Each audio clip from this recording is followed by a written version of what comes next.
Just gotta get all the books here. You guys messed up my order. Okay. Thanks everybody for coming on. As always, this is Read On. I stopped doing the numbers, so this is number 2 of this year. This week we have teen authors of Curiosity Quills, so everybody is published with Curiosity Quills. So this is This was a definite first that was deliberate. I've once done that before with HarperCollins, and that was completely a fluke. This is going to be split up into 2 sections of shows. This one will run for an hour, and then we will go off the air, but don't go anywhere because then everybody else will be coming on. And you guys, of course, can ask questions via the YouTube, Google+, Facebook, Twitter. You can IM me if you need to, email, whatever. I will find it. Or you can do it the old-fashioned way and just click the Q&A here on the show. It is all ready to go. All right, so here currently we have, these are not going to be in any type of order. These are all the books for the giveaway. This will also have book 3 in it. They have not sent it to me. This is by Jamie Aries. I've also have Catch Me When I Fall. If I butcher your name, I am so sorry. And then I've also got book 1 and 2 of 5 Out of the Dark by Holly Anderson. These are signed because I've been hoarding them for a while. Sorry. The Undead Playing for Keeps. Charming. I could probably get that one signed. Maybe I will come Thursday. It's next Thursday, right? Yep. Maybe I will come. I will steal the car. And then Dead New World by Ryan Hill. Okay. So, without further ado, I'm going to bring you guys on one at a time. You can let us know who you are and what your book is about, and then we will get in with the questions. So, Elsie. See, I remembered your name this time.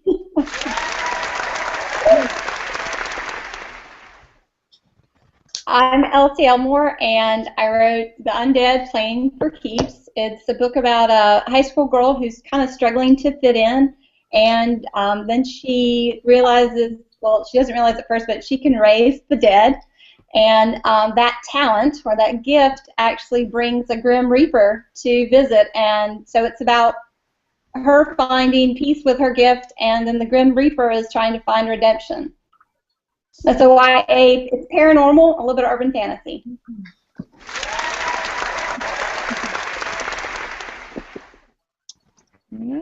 And Holly? Hey, my books are young adult urban fantasy, paranormal, and they've also been classified in the horror division, which will be more so with the 3rd book. And they are about 5 teenagers that find out they have magical abilities. They don't know each other. They've never met. They end up all leaving home for one reason or another, and they find each other in the Seattle Underground, which they are drawn to. And they practice their magic and figure things out and realize that monsters are real, and they become protectors of the human race because we can't see the monsters and they can. And they find an evil high school principal along the way. And that's it. Book 1 and 2 are out. Book 3 should be out hopefully by the end of the summer.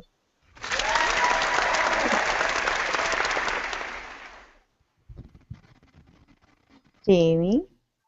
Oh, my turn. Hi. Okay, so the first book is, oh, she has them too, 18 Things, and this girl's in turmoil after she loses her best friend in secret Cushion's kindergarten, so she's forced into counseling where she writes a life list of 18 things to do the year she's turning 18.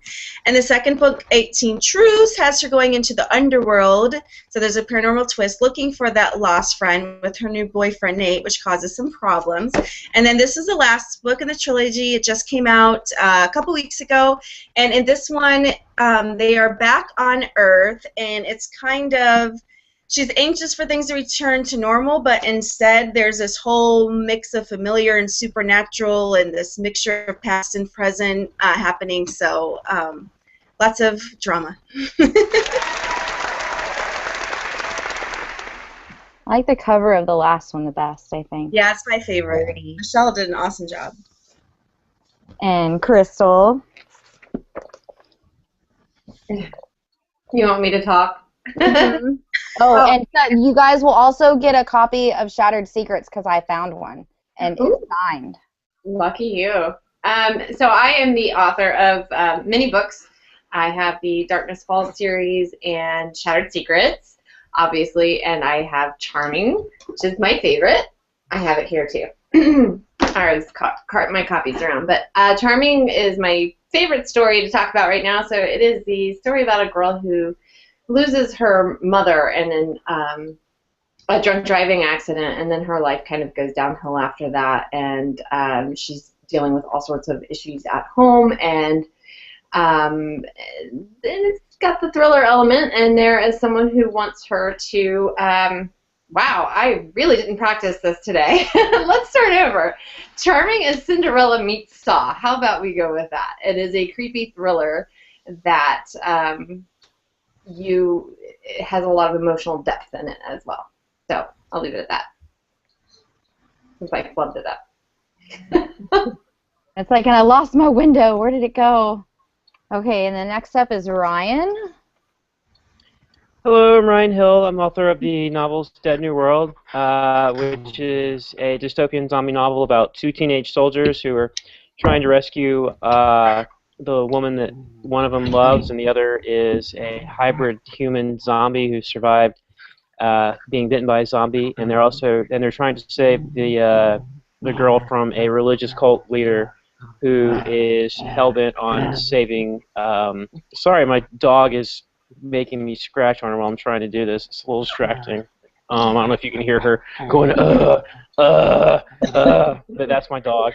Promise I'm not watching anything dirty on something else around here.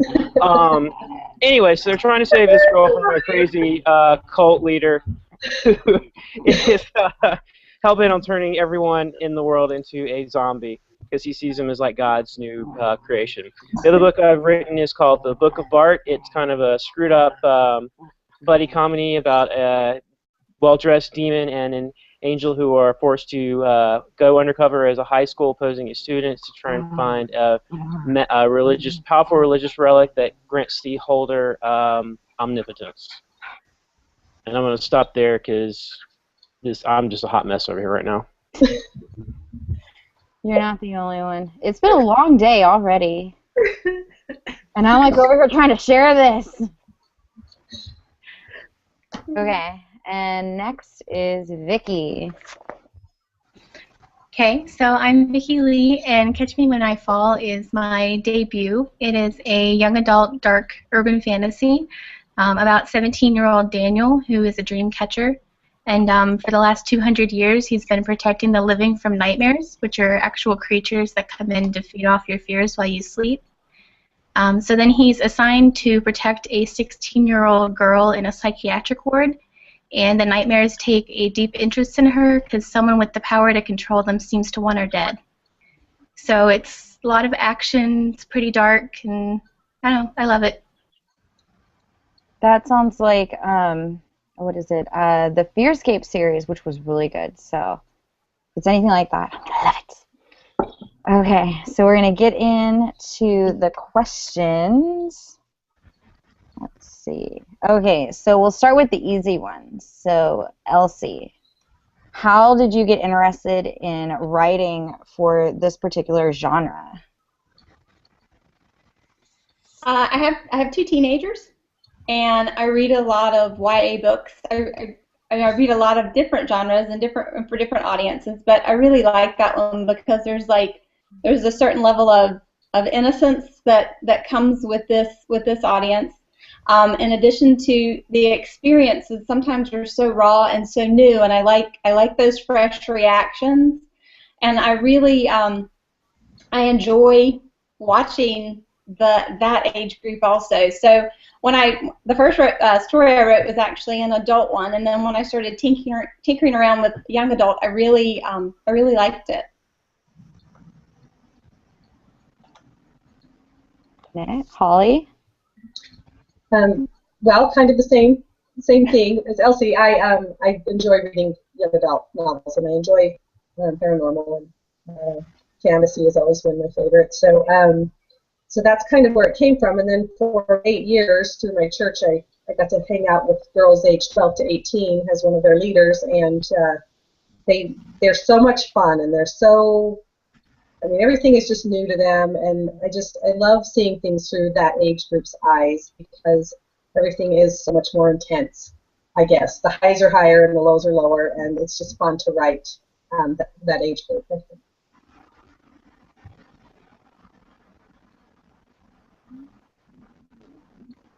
Is it my turn? Yep. Okay. What was the question? I'm sorry, I'm being distracted over here by some ducks in the pond. How did I start writing for young adults? Yeah, for your genre. Okay. It was kind of by accident. I just wrote a story, and I knew nothing about publishing, and afterward, it said, when I did my research, it was a young adult novel, because the main characters are teenagers, so I'm like, okay. Makes sense, since I'm a 13-year-old fangirl on the inside. It makes sense that I would write books for young adults. So just kind of happened naturally.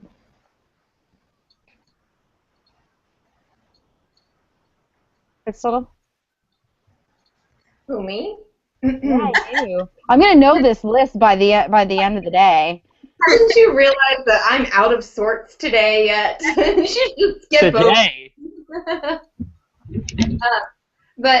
So I started writing young adult because, like Jamie said, I'm a 13-year-old at heart. I don't know.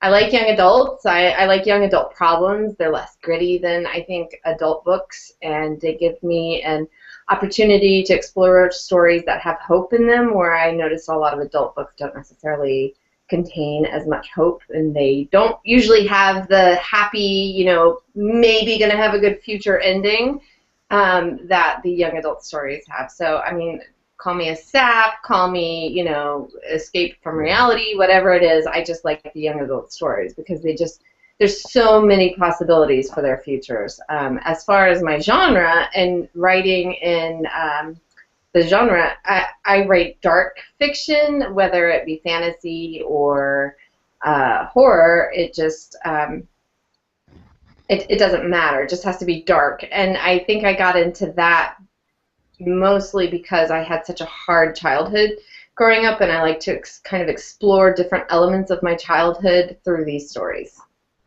I'm still waiting for like a vampire or immortal book from you because, you look exactly the same that you were, what, a year ago, 2 years ago? Yeah. No, I guess I started publishing 3 years ago, but you're probably going to be waiting a very long time for a vampire book from me, but the book I'm working on now is, it's kind of in the same vein as Charming, sort of. I was talking more along lines that you don't age. Huh? I said I was talking more along lines that you don't age. Yeah. Oh, everybody agrees with me. Comment. Krystal, are you drunk today? She's not following along. And my thing is, like, it just went right over her head. I've been playing with my kids all day, and yeah, not drunk, but. Cheers. Ryan? Well, I like to write young adult books, partly because I'm borderline illiterate and I can't read grown-up books. I lack the intellectual capacity to do so, and I like to write the book. I write books that I would want to read, and that kind of excludes me from writing adult books, and so I'm kind of stuck writing young adult books. But I do really enjoy writing young adult books. I feel that they're focused a bit more on story than style, which is nice because I'm not that great of a writer, so I can only do story and then substance so much. And then I write a lot of paranormal stuff because that's what I like to read. So that's kind of why I wrote the zombie novel Dead New World. I wanted to write my own zombie novel, and the book of Bart has demons and angels and succubi or whatever in it, and so yeah, I write what I want to read essentially. I feel you on the adult fantasy is the worst because they want to do like 80,000 things at once, and I'm like, I can't concentrate on all that. It's crazy. Well, I don't really want to read about like some like brooding Irish guy, making some sweet Georgia lass who's trying to find out who killed her sister. You know, I really want to hear about what kind of effect he has on her in an adult manner. So, you know, but that's just me. He really just wants to be with me at events so I can lick his neck. Tell the truth, Ryan. Tell the truth. Jamie, I almost told this entire group earlier that you sexually assaulted me, so I'm glad you brought that up so everybody can have it on the record. Yes, Jamie licked my neck, and she liked it a lot. Oh my god. And I liked it. Okay, sorry. It even tasted like cherry chapstick. It was very interesting. There's a reason for that, Jamie. Never felt so good. I moisturize. All right? For those of you lost at the LeakyCon panel, I somehow licked his neck. I don't even remember why. I remember why, because I mentioned it happening in a different forum. Yes, with Then, Lauren. but that was a bit more interesting because it was girl on girl. And then no, at the end of it, you just To be girlish, so it's okay. Maybe I should have put you two in next week's show. What'd you say, Jamie? I couldn't hear that. I didn't hear that. Nothing. Go on. Alrighty. Vicki? I've been a reader since I was like 4 years old, and I just never kind of grew out of the teen books. So like even when I, turned 19, I was still reading young adult, and I just haven't stopped, and they're my favorite to read. So naturally, what I want to write. But I think, like somebody said about teenagers, I guess, reacting different to situations, like they haven't had the adult life experiences yet, so they feel stronger and act without thinking sometimes, and I don't know, I just think it makes for a more exciting book. The next question, let me check all the avenues over here for any pop-ups. Okay. Maybe it's the ice that's killing my brain today, and the snow.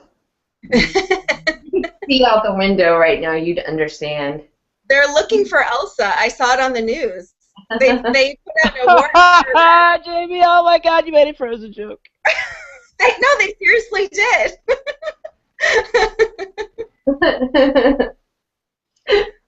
Okay, the next question is, what are you working on right now? Let's go backwards. Vicki? Well, right now I am writing the last book in my Dreamcatcher series, but after that I am planning to do a fantasy set in a Middle Eastern world that has some LGBT theme to it. Ryan? Well, first, I think I just noticed that Vicki has a pool table in her background, and it looks like she's not using it correctly with all those bags and stuff on it. No, we're moving. I don't want to hear it. I don't want to hear it. Become our storage unit. Unacceptable. I'm working on a couple of things right now. I'm in kind of final edits on one book called The Conch Shell of Doom, and it's called that because I tried to think of the most ridiculous title possible for a book, and that's what I came up with. And then I'm also roundabouts halfway through the first draft of a sequel to the book of Bart. Krystal? Oh, back to me. I am working on a book called Asleep. Like I said, it's in the same vein as Charming. It's a fairy tale retelling of Sleeping Beauty meets Freddy Krueger. Yeah. But I'm straying very far away from the Sleeping Beauty storyline, though. It's, I just kind of took the general premise and, matched it up with Freddy Krueger, and I'm having so much fun with it. I'm almost done with the first draft, so you should be hearing me shouting it to the rooftops very soon that I'm finished. Jamie? Okay, I've revamped an old story that I never really finished, but I started and then I got distracted. Big surprise. It's called Randomly Chosen, but random space Leigh, L-E-E, chosen, because the kid's name is randomly in it, which just has a whole story background. But basically, it's the proposal meets crash, because it's about this biracial spoiled ballerina from Manhattan who is forced to go live with her father in a hick town in Florida halfway through her senior year of high school. And there's some racial issues that come into play from an event that happened when she visited her dad back when she was 12. And I didn't mean for it to be a timely book because I started it years ago, but now it definitely is. So it's kind of more of an issue book, I guess, dealing with that. And it'll just be a standalone. Woohoo, standalone. Yay! I've figured out I'm not really that organized to do trilogy, so I think I'm a standalone girl from here on out. All these cliffhangers, I swear you guys are going to like find, I'm just going to come on here and I'm just going to be dead one day completely. Jamie, by standalone girl, do you mean books or in life? Look at the dog. Both, Brian. Okay. The dog is going to stalk you. The dog is like about to jump in your head, Ryan. Oh, that's Maggie's spot. She hangs up there all the time. It's She this loves very it. chapstick smell. Well, but we've got another one right here Aww. too. So It's adorable. bitches love me. But she looks like she wants to eat you. I think she wants his drink. It's just lemonade. Nothing else in it, unfortunately. That's for afterwards. No, she just wants me to scratch her. She loves it. So she's spoiled. Holly? Right now I'm working on revisions to book 3 in the 5 series. So that's taking up all of my time right now, but I do have a couple of other things in the works, some short stories and book 4 in the series. I've started working on that a little bit, but most of my time right now is on revisions. So. Elsie? I'm working on it's a YA paranormal. It's a fairy tale retelling of Red Riding Hood, except Red is a 17-year-old teenage boy named Ryder, and he's kind of down on his luck, and his dad's been missing for 5 years, and he just thought that he'd been left behind. But when his grandmother goes missing and a couple other key people in town, they realize that it might not just be coincidence. So that's what I'm working on. All right. The next question is, how long did it take you to write this book? Is it back to me? Yep. Okay. The Undead. Mm-hmm. Okay. It took about 6 months for me to write from start to finish before I started like doing major revisions or anything like that. Holly? It seems to take me, can you hear me? Okay. Yeah. Okay, it seems to take me anywhere from 9 months to a year lately to write a book. Of course, my books are 95 to 98,000 words each, and I just don't have a lot of time to write, so it takes me a long time, it seems. But yeah, this last book took me probably almost a year, and that's without revisions. Jamie? I'm usually a really fast writer as long as I have time to write. I usually knock out a manuscript anywhere between 4 to 6 weeks for the first draft, and but then I have a lot of revisions, which Krystal will tell you, since she edited 18 Things and 18 Thoughts. 18 Thoughts was actually, I don't remember, 120,000 words or something crazy like that. And we did get it under 100,000 before publication. But so yeah, it takes me a short amount of time, but then the whole process usually takes almost a year, really, with all the revising. My words just look like vomit on paper initially. Krystal? Well, every book is different. I'm going to preface this with that, but Charming took 2 weeks to write. That was before revisions. So my first draft was done in 2 weeks. Woohoo. Ryan? Dead New World took around a little over a year to write, I think. And then the Book of Bart took about 9 months or so, but it also didn't take it, well, I'm lazy for starters, otherwise I get them done faster. But no, Bart actually started off as a character in a completely different manuscript. So if you put that together, it probably took about a year and a half. And then the one I'm in final edits on right now, Conch Shell of Doom, that one's been off and on for 2 years. So I'm very slow and lazy, I guess, from what it sounds like, because I can't write a first draft in 2 weeks. Well, unless I had did a lot of speed or cocaine, and then I could do it. Otherwise, I don't know. Yeah, but I'm 13. I'm 13, remember? I have all the energy in the world. Okay, well, I'm 35, and so and I'm easily distracted. You look good for 35, though. Oh, well, thank you. I moisturize, like I said earlier. Vicki? Catch Me When I Fall, from when I started drafting to when it was ready for querying, was 7 months. Now I usually get everything done in about 4, and that includes revisions, because I edit a lot as I write. So like my first draft might take me a little longer, but then revisions don't take me as long. Plus I have really good critique partners. So, but yeah, Catch Me When I Fall only took me about 7 months to get it polished. Right. The next question is for, let's see, I guess it's Krystal, Jamie, and Holly, because you guys are the only 3 that have actual like book 2s and 3s out for the series that you have, right? Nobody else does. Okay. So did you find that it got easier or harder as you went from, book 1, 2, and 3?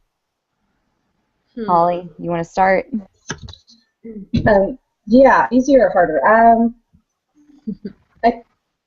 Parts of it were easier because I already had my characters developed, so that part was easier, and I could just work more on the story, I guess, and developing backstory and all of that. But I don't know. Book 3 came pretty easily. We'll see how book 4 comes to me. So I think I could write a lot faster if I had more time. Now that I know the story and I know where they're going, and I know there's an end in sight, but I think probably the first book was the hardest. Me? Okay. I would say that in a way it got harder. I agree with what Holly said, that you already have your characters, and well, part of my world established. My world drastically changed in book 2, and they went into the underworld. But when you first publish a book, you're just an unpublished nobody before your first book comes out. So you don't have to worry, what anybody is thinking of your work. And not that that's your driving force, but you do get this fan base who it just not only becomes your book, but their book as well. And so you want to make sure that you're making the right decisions for them as well, because they, love your characters as much as you do. And so that was hard because I'm also a pantser. I'm not good at planning out. So even though I had this general outline of what I wanted to do with the book, I wasn't really sure how I was going to get from A to Z until I sit down and start writing. And so sometimes I would find myself writing my characters into a corner, and I had to figure out how to back up and get out of it, which is why I'm glad I have Krystal as my editor. Because you were a Cancer. I'm a Cancer. Jamie, does Krystal give you lots of little droll, sarcastic remarks on your manuscript because she's taking a look at mine? She makes me cry. She doesn't make me cry. She just like very deadpan. Like I hear like this very deadpan tone of hers within these edits.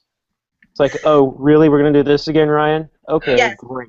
Yes, she awesome. totally does that. When did you turn into a Krystal bashing series? I think that Krystal has a goal to make every single one of her clients cry before the end. You're like right between them on my screen. You're like moved in. I don't want to make them cry. I just want to make them see. No. It's not seeing, Krystal. You're just having fun and being a little smart ass. No, the thing is, if you can't take it from me, how are you going to take it from the readers? Well, yes, I am taking it. I'm just, dishing it back.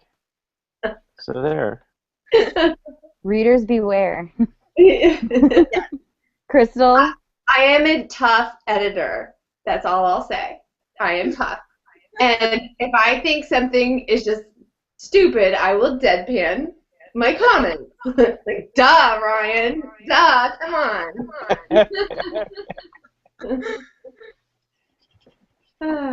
Sorry. Krystal? Oh, it's my turn still. Yeah, it's your turn. I think it did get a little bit more difficult writing a series. Mainly for me, I think it was because I grew so much as a writer in that time. Wild's Fire was my first set of books that I'd ever written from start to finish, and so I'm hearing a major. Anyway, but That's your God complex, Krystal.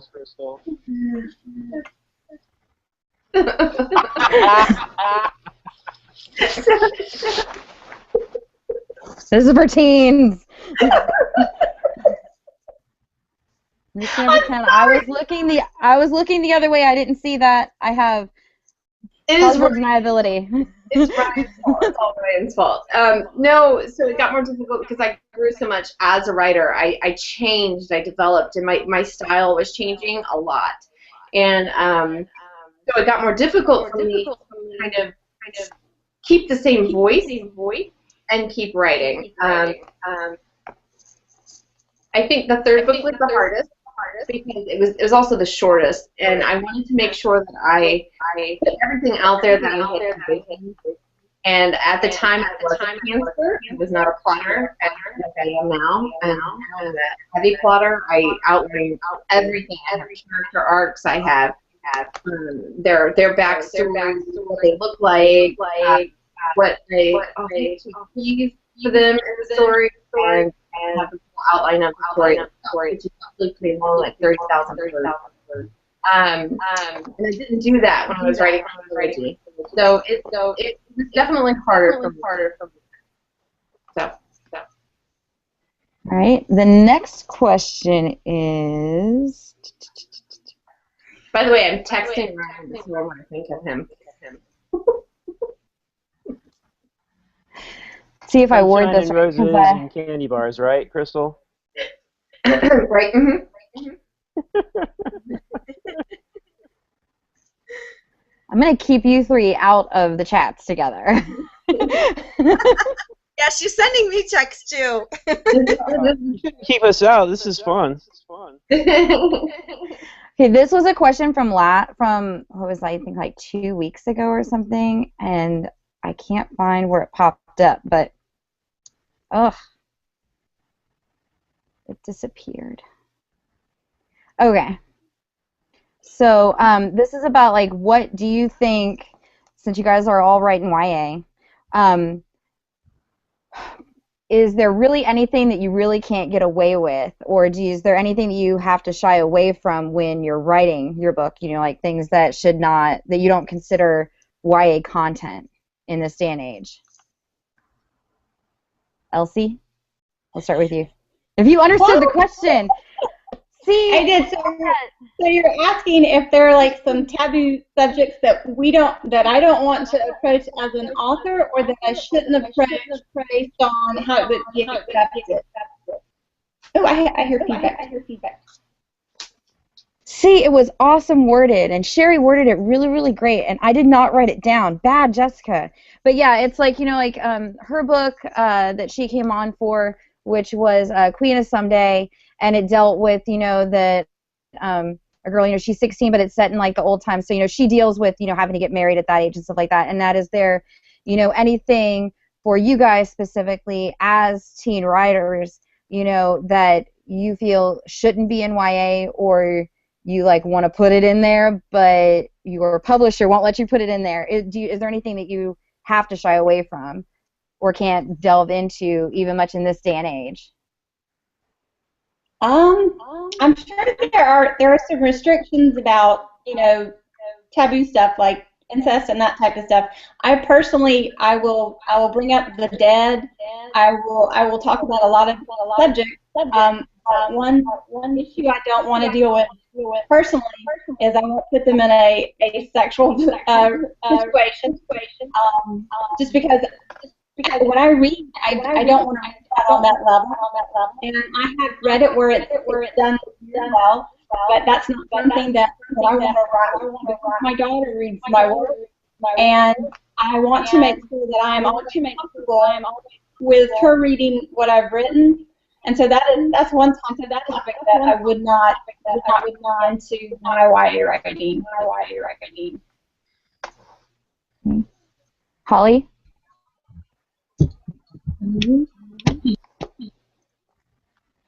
I'm with Elsie on that. I don't want any sex in my books. No teenage sex in my books. For the same reason she did. I wanted to keep it to where that age group can still read it, and they can read it with their parents, and they can talk about the things in the books. And another thing for me, a strong thing, is I will never show drugs or alcohol as being something. I will show it as being something not cool and hurtful and harmful, and that just comes from my own experiences with some of my own children. So definitely no glorifying drugs or alcohol or things that I know can be very harmful. So that's mostly it. Everything else I think is something you can write about. Well, and other people can write about it. Just for me, myself, I won't write about this myself. Jamie? I'm also a middle school teacher by day, so I have to keep that in mind because obviously my students are going to want to read my books. But with that said, I don't really think in this day and age there's any subject or topic that we can't touch upon in YA. My so-called afterlife trilogy is not labeled like Christian fiction at all, but it does deal with spiritual things, and I think that a lot of people struggle with talking about their faith, and so I like that I address it in my books because personally I like to take issues that in my own life that I'm uncomfortable with, because sometimes we're scared to share about our faith too in real life, like all the time, and so I like putting that in and same thing with the book I'm writing, Randomly Chosen, which deals with racism. You know, it's kind of a topic that can put us on edge and make us uncomfortable, but it's also something that I think needs to be discussed, and so literature is Krystal? Is there any way to fix the feedback? Headphones? It's bad. I couldn't understand Jamie there very well. So I was wondering, maybe if we all put it on mute or something, it'll get better. But as far as in my books, it's funny because you had just said this is the teens, and I flipped everybody off. And you were like, oh, you think about it, teens do that. It's no big deal. One of the things I find interesting is that teens are reading books like 50 Shades of Grey. That is something that I fear, than reading. Because I don't think that there might be.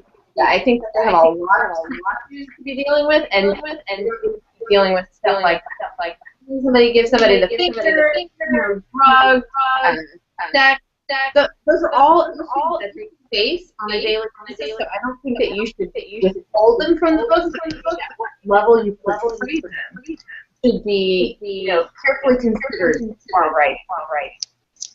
So in drug use with Christine, Taylor's best friend, I don't glorify the drug use. He, admittedly has a drug problem. She's mass pain in her life. I think that's something that teens do, and some of them use it for fun, they use it, whatever. But it is something that missing something else in their life. I'm not going to whip people from my books, but they could shape it great kind of sex in any of your books. I mean, you've read The Wildfire. You know that there is a black scene in one of them, where there is sex, but it is not. It's everything up until the point where it fades to black. And that's the kind of writer that I would. That's the right kind of writing I'd be because you're exploring the issue of sex, but you're not showing it. You don't need to. You just don't need to show it. Anything else is gratuitous. I'm not old enough to read 50 Shades of Grey, which I did, and I just skimmed through the other parts and like flipped it. I'm only 14, so I can't read 50 Shades of Grey. My mom won't let me. Ryan? Let's see, is the feedback still there? Yes, it is. Yeah, Well, Let's hear it. today, I consider myself the luckiest man in the world. Sorry, someone had to do it, and it was going to make me. I don't really hold back on what I write. I pretty much just go wherever my brain wants to. I will say that there are some parts where I'm aware that my parents are probably going to read this, and then I kind of just cackle, like, but I definitely don't write love scenes. It's just not me. I mean, I'm getting awkward just talking about it because I'm What trying to about think what of. you put like someone licking your neck in the scene? That's not a love scene. That's sexual assault. Completely different. But yeah, I mean, because there's a scene in Dead New World where the main character and his love interest make out, and I was emailing like romance authors that I knew, like, how do I write this? Because I'm just a guy. I'm not going to talk about. God, I can't even like think of something to say since this is a YA discussion. So I'm gonna stop talking. Vicki? I mean, the front of your book has them making out with each other. Yeah, I definitely put romance in my stories, but there is still that curtain that has to come down when it's young adult. Like, you have to stop before there's actually any sex. But I could kind of hear Krystal, so I think I'm agreeing with her, but the feedback kind of awkward. But I first and foremost want to write teens that are real, and teens deal with a lot more than people think. I think. So I'm not afraid to write something that has maybe a little drug use or something like that. As long as it's real and you're not just putting it in to put it in. Like, it has to make sense in your story. But then just not being quite so grotesque about it, and making sure that you draw the line between teen and adult. I think you're pretty good to go. Right. The next question is, who is your favorite author and what book are you reading right now? And Vicki, we'll just start with you. Okay. That is probably the meanest question ever, because I don't know that I can name just one author. I think the one that's inspired me the most is probably one that most people will say, and that's J.K. Rowling. But I have a lot of other favorites like Rochelle Mead and Rachel Vincent and Cassandra Clare, and the list just goes on. What was the second part of the question? Sorry. What are you reading right now? What am I reading right now? I am getting ready to finish Rochelle Mead's Bloodline series. Her last book is The Ruby Circle. So her love interest in that, Adrian, is my top book boyfriend ever. So I'm kind of sad that it's ending, but I'm really looking forward to starting it. Ryan? Well, the Harry Potter series, obviously, Joe Rowling's amazing. Let's see, my favorite author, I would say, overall is this guy named Christopher Moore. He writes very absurd supernatural books. I actually read the books of Bart in that vein. As far as authors who tread mostly in young adult, Rowling, this guy named Gideon Defoe who wrote these Pirates books. They made a kids movie out of it a few years ago. It was really good, but it's very sarcastic and dry and nasty. And the funny thing about them is they're really short. They draw like 130 pages, but they're so witty and dry. They take a long time to read to get all of the jokes. And then I also kind of like this one author. I don't know, she's kind of cheeky, but you know, Krystal Wade's pretty good. What I'm reading right now, I just finished reading Rick Yancey's The Infinite Sea the other day, which was really good. It was a little too short, but it was really good. And now trying to finish E. Lockhart's We Were Liars. And I also recently was trying to read all the Game of Thrones books. I'm 330 pages into book 2, and then George R.R. Martin said that the last 2 in the series would be 1,500 pages each, and so I crawled into the fetal position and cried for about an hour and a half, and decided I'm just not going to read those anymore. Krystal? So the author that has inspired me the most has been Vicki Speedwater, as she is, and I say this every time you bring me on the show, but I love her. I love her. She has a lyrical way that she writes. It's just, you get caught up in it like it's a song, and you can feel like you're singing it as you're reading it, and it's just so magical and inspiring. And I don't always like her stories, and I don't always like the way that they end, but I love reading her work. So I'll always read everything that she writes, but I may not always like it. But she's when I read her books, I feel like, okay, I need to go right now. Like I have to go sit down and write right now, because there's just something so like I said, magical about the way that she writes. Right now, I just picked up 13 Reasons Why by Jay Asher. Everybody's been talking about it, and Ryan, I think, just finished reading it the other day, so I'm going to pick it up and read through it. And my son actually liked it. Yeah, my son liked it. He's 14, and if he likes something, I have to read it. So I'm going to put that one up and start reading it. So I think I told you this, but I'll tell everybody else. I think it's like the kind of book that John Green wishes he could write. Yeah, and I like that, because I like John Green. Yeah, it's not quite as... Sorry, Jamie.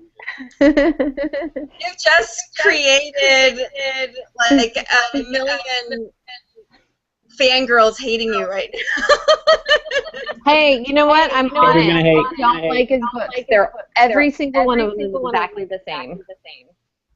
Really nerdy, goofy boy falls in love with unattainable girl. They go on some adventure. Somebody dies. Hey, but it's working for him. It does. Oh, work, no. but I feel like they're shallow. I feel like all of his books are really shallow. Yeah, no, I think John Green's a good writer. Well, I don't know if I can say I enjoy his books. More like, okay, do we want to do this? But yeah, Krystal and I have had long discussions about John Green, and so she would appreciate that comment about 13 Reasons Why. Jamie? I just think it's really funny that Ryan said Rick Yancey after the discussion. The first discussion I had was at the reading festival where he was, remember? And I was like, I bought this book. I can't wait to read it. Remember this? And you're like, oh, I just read it. And it's okay. That's still, I have both. I have book 1 and book 2. Because I mean, it's turning into a movie. I'm gonna have to make it through it. But book 1, that was by far the worst, the worst romance that I have ever read. In that he should have gotten somebody else to write it. I'm sorry. You know, the world is ending. Your people have died. You know, your brother's been kidnapped. Oh, his butt looks awesome. No. Hey, you gotta have your priorities straight. If the world's ending, maybe you should be checking out someone's butt. You never know. Yeah, that part didn't really work for me in 5th Way, but I really liked the first half of the book, like everything up until that point. Everything was awesome until then. And I can actually say this, like, just finishing the second one is one of the reasons it's so much shorter is pretty much all of that stuff's been stripped out. It's much more in the vein of the first third half of the me though, so you're gonna have to explain it to me later, Ryan. I love the first one. The second one, I was so confused. Oh, you've read The Infinite Sea. We'll talk later. Oh, The Infinite Sea, it's got middle book syndrome. There's not a real beginning or end to it. It's more just a bridge to the finale. Syndrome. You never heard that before, Krystal? I've heard little dog syndrome.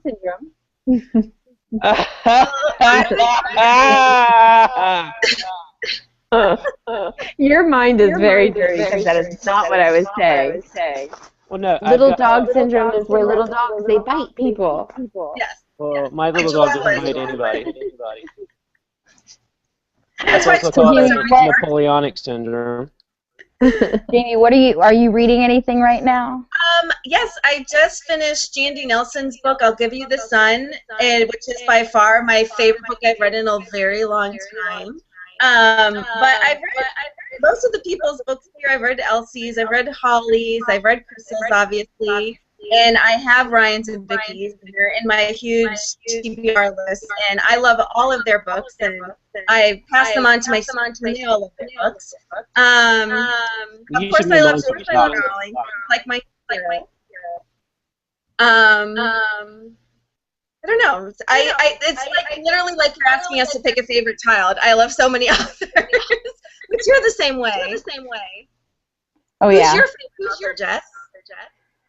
Oh, You better say me. Pick me.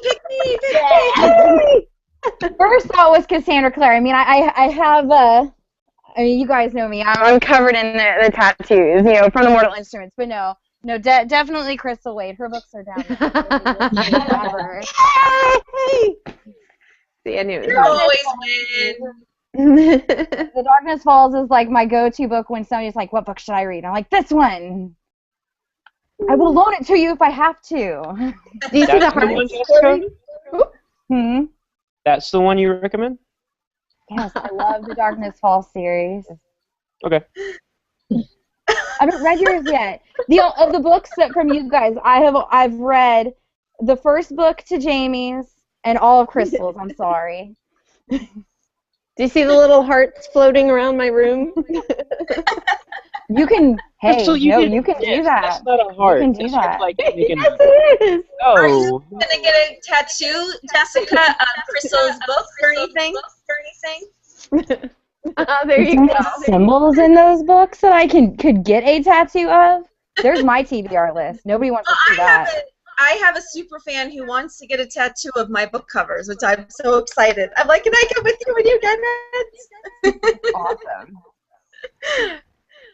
Jamie was like famous on the news the other day too.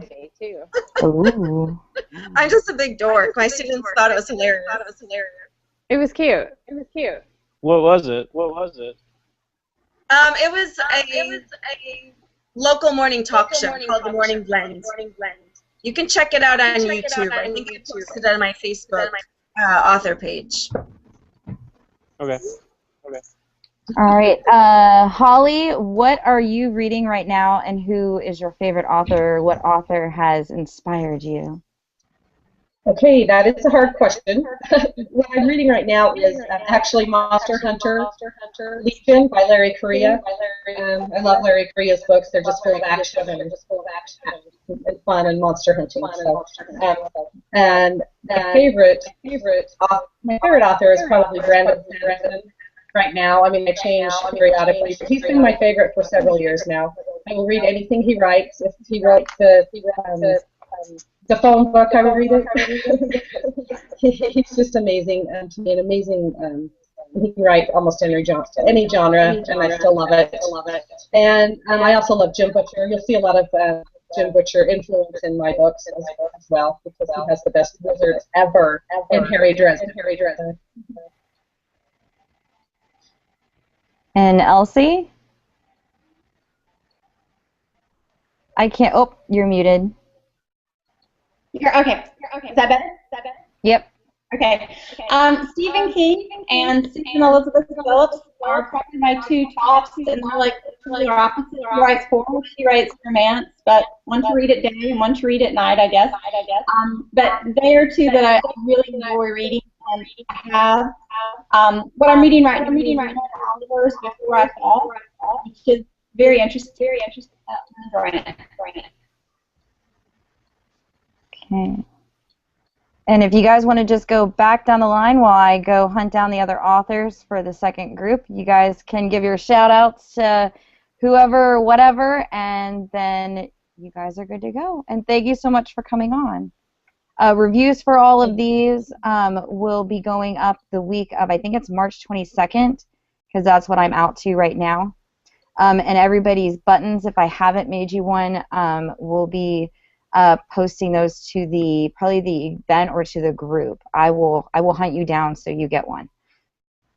Okay. Thank you. So Thank you. you can do your shout outs. It'll move when you talk. So we'll start with Elsie, and then you guys are good to leave, and we'll start bringing on the second group. All right. Thanks, Jessica, for hosting us, and I hope you guys all have a great weekend. Yes, thank you, Jessica, and pick up our books and read them. And if you read our books, please leave a review. That's our pay. That's how we get paid, I think, is by reading reviews. And here's a quick note here, really quick. Mara wants to know. She has a question. Who's gonna bail Jamie out of jail when she finally kidnaps Theo, and will they deliver him before they free her? I'll bail her out. Well, I'll bail her out. I'm probably closer. Of all of us here, I'm probably closer because we're both in Florida, so. That's true. I'll be there this week. Woo! Well, Jamie, I hope nobody bails you out, because if you do the crime, you should do the time. So. Really? Well, so far I've gotten away with everything, so. Well, kidnapping is a federal offense, so you should be careful about that. I've kidnapped so many people already, nobody cares. It says it in my author bio, yet nobody comes after me.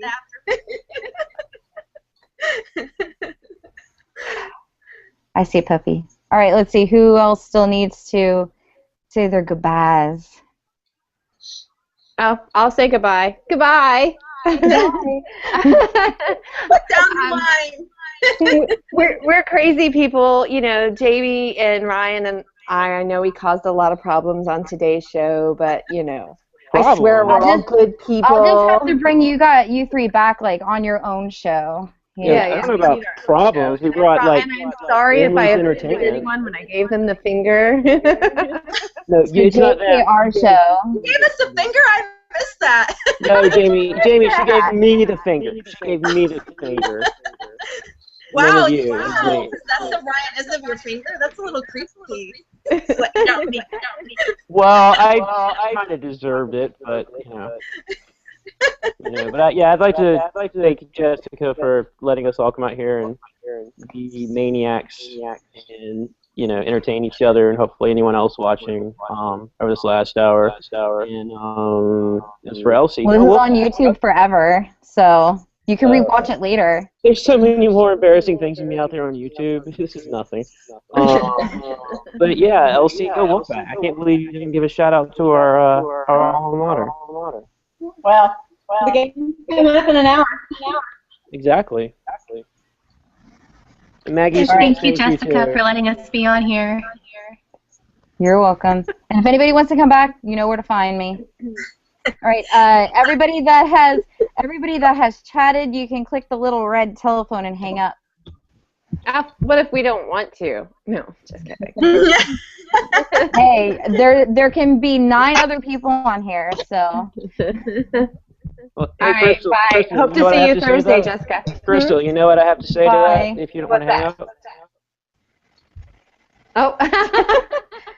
Send me or toss the link to, if there's an event link to the thing for Thursday, drop it on the event. Okay. So I can find it. And don't forget you have hearts above your head, okay? Yes, that's right. I do still have hearts above my head. Okay, there. The hearts are gone. All right. But you need to make sure the next group knows that I'm your favorite author. Don't forget. I need to, add it to my bio. Yeah, you do. All right. Bye. Bye. I don't see the red phone. Where is it? It's up above your head. Yeah, if you put your mouse up, you'll see a little pop-up by your head. See, drop it on the event. Okay. I can find and don't forget you have. Or you can just close the window. That was true. Bye. The hearts are gone. All right. But you make sure the next. I'm not sure who I'm getting the feedback from, or if you're watching it and both on here, you need to close out the other window. Or mute it. That was me. Whoever the culprit is. I still had it open. Okay, if you guys have headphones, it's easier to do that so that there's no feedback. It's a definite plus if you have them. And I'm going to like put this on me so it stops jumping all over the place. Hello? Yes, I can hear you. I can't see you, but I can hear you. I'm trying to figure this out. Okay, let's see. Everybody can unmute themselves to make sure I can hear everybody. Hi, Jessica. You're good. Hi. Chris is good. Hi. You're good. Jordan, can I hear you, or did you already say? Okay. And BC? Hello? Okay, so I can hear everybody. Awesome. And I can hear somebody laughing in the background. Okay, that noise disappeared. Good. Alright. Alright, so I think we're all good. Let me move these books over for those of you, if you were just joining us. These are the giveaway books, and also part of. Ooh, that's not good. Ah.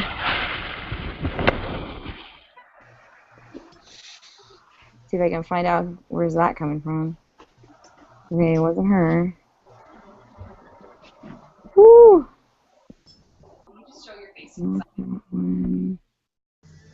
Oh, it's Chris's. Okay.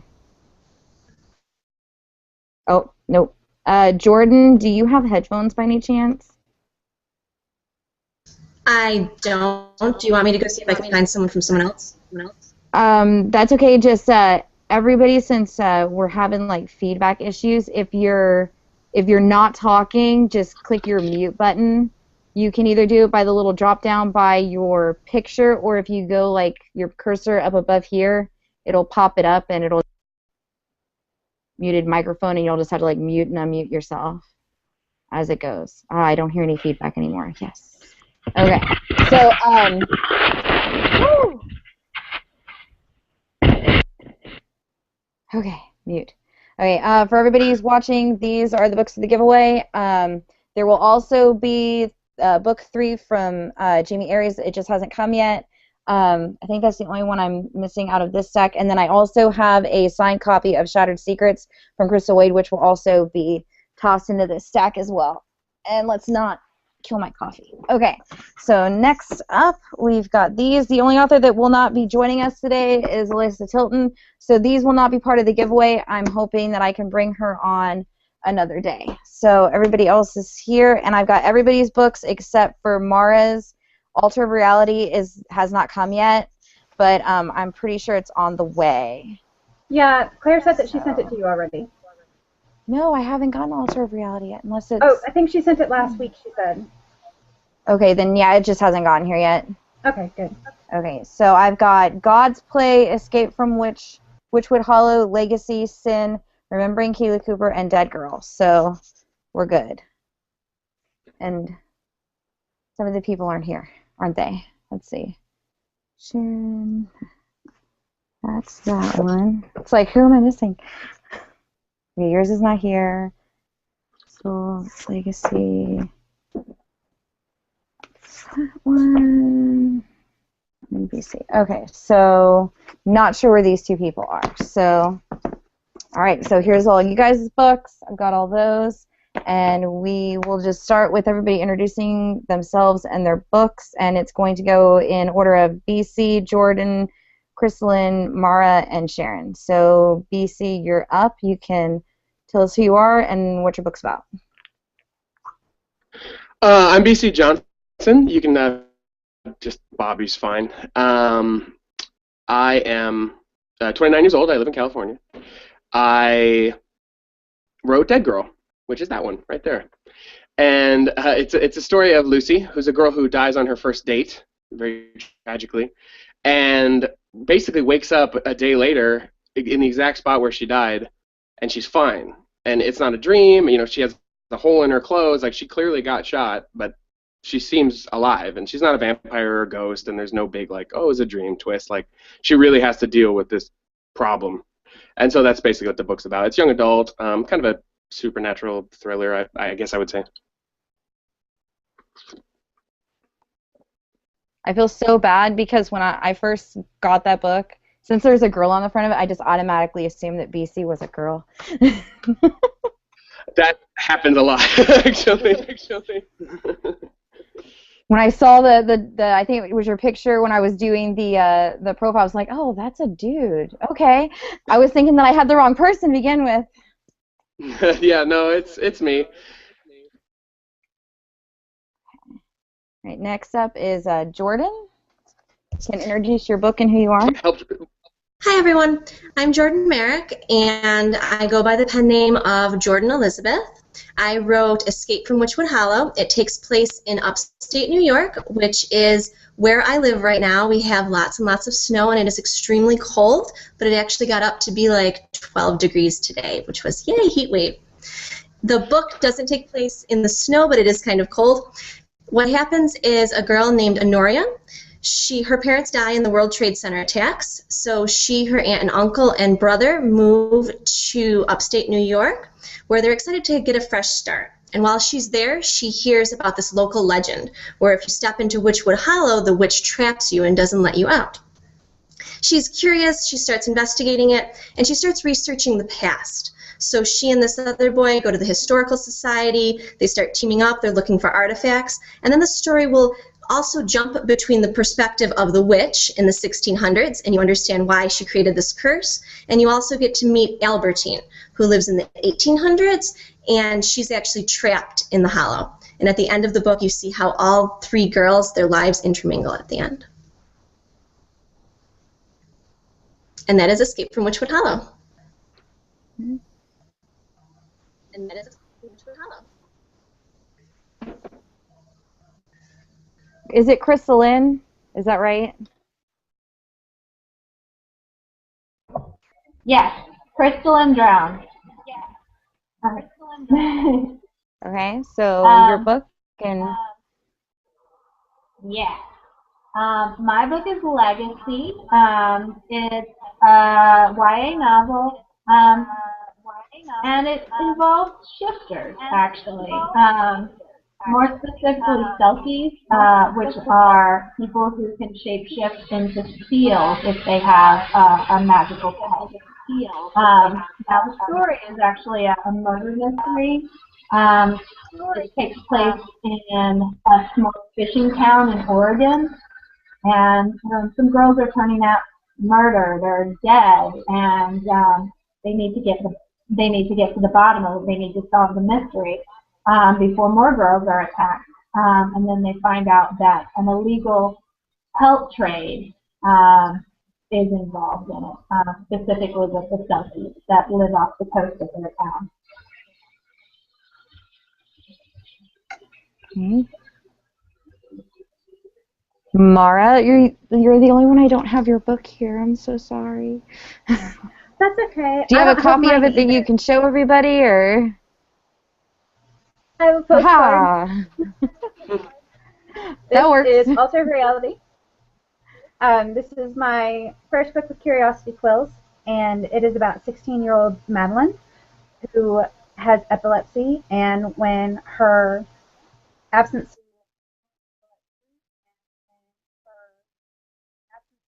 grand mal seizures, she discovers that she can actually flip between different realities, and at first she doesn't know what's going on.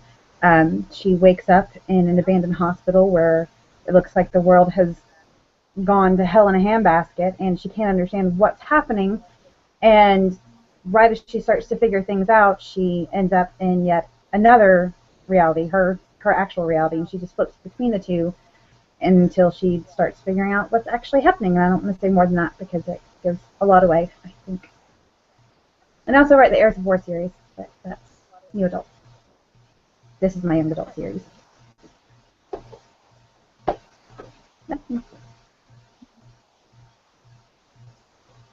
And Sharon? Hi, I'm Sharon. I'm author of Sin. Sin is a 16-year-old girl who, at first, everyone thinks she's crazy when she starts seeing zombies. She ends up in St. Charles, Illinois, where the story takes place, and she discovers that she and her family are druids, and in this story, they basically have to find a way to chase the dead back into the afterworld, and that's actually what the zombies are. They are the spirits of the dead coming back to life, and that's pretty much Sin.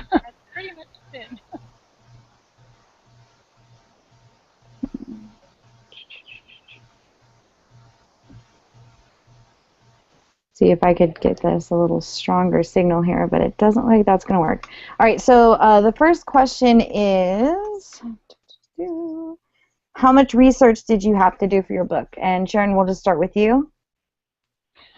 I actually did quite a bit of research into pretty much like Fae mythology, because my druids are actually they work for the Fae, and I did research on the Hellhounds and quite a bit, actually. It was quite fun. I learned a lot, which I do with every book, which is probably about half the fun of writing books, is learning new things. Mara? I had to do a lot of research for Altered Reality,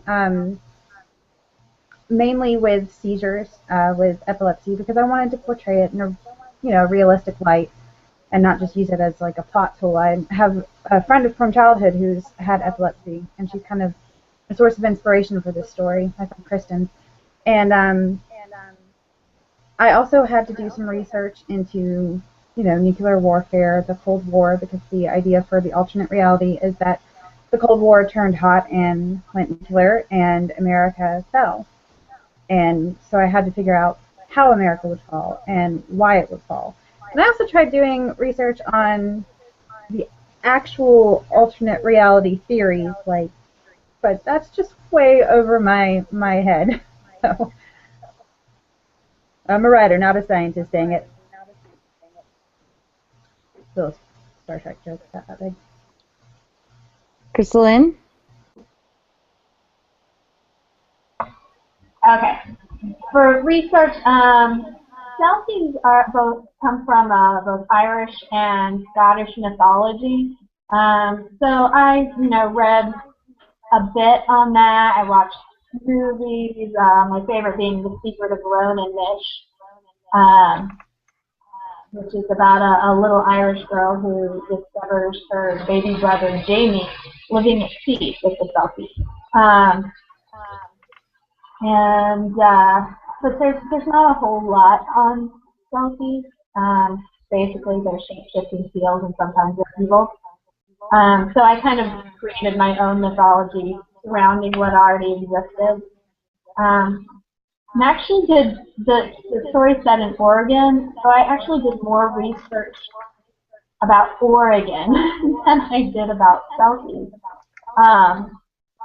Because the Celtics are mythological and Oregon is real. Now, I did create my own town there, but I spent a lot of time, reading about Oregon, the temperature of the water there, the shape of the coastline. Is it feasible to put this here? One thing that I found out after I had written the book and it was published that I wish I had known before is that in Oregon, you don't get to pump your own gas. Apparently that's the case in Oregon and New Jersey, and I did not know that beforehand, and I have AC at the gas station in Oregon. Now, I don't actually show the people pumping gas or anything like that, so it's not technically an error in the book. I wish I had known that, and I wish I could have worked that in there somewhere. And that's about it. Jordan? I did a lot of research for The Witch and Albertine, since The Witch took place in the 1600s and Albertine took place in the 1800s. But it was also fun because I do a lot of costumed reenacting, and I go to a lot of those places. So I got to write about it from more of a first-hand perspective than maybe other people. But I did do a lot of research, and I made sure that the clothes, the descriptions for that were correct. And for Honoria, who took place in the modern world, I only had to do a little bit of research since it was 2001, as opposed to 2014 when I wrote the book. BC or Bobby? I was either lucky or lazy, depending on how you want to look at it, because I set Dead Girl in basically my hometown, and the high school she goes to is a thinly veiled version of the high school that I went to.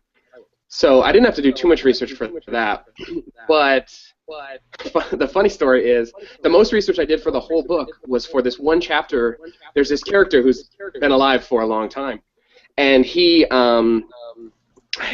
I did a lot of research into the era that he was from, and including the movie theaters that were playing, like when he was in that town.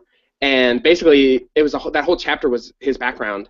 And eventually, I cut it from the book entirely in like the 5th draft because it was just, it was just a big like, here, let's stop and let's learn about this guy. So I ended up cutting all the research I did. So that's how it went for me. Okay. The next question is, what was one of the most surprising things you learned in creating your books? And we'll just start on this end. So, Bobby? The surprising thing I learned? Mm-hmm. It's to get in a girl's mindset. My girlfriend at the time, who's now my wife, she actually let me read all of her diaries from high school. And so it helped me kind of learn a lot about the difference between teenage boys and girls, which it turns out there actually wasn't a whole lot. Like, after reading it, I was like, oh, this is pretty much what I was thinking when I was in high school. Like, I was afraid of the same stuff, and I was intimidated by the same stuff, and, she wanted the boys to kiss her, and I wanted girls to kiss me, and, it was like, I was like, oh, it's, we're all people. So that was a nice thing to learn, that everyone was as terrified as I was in high school.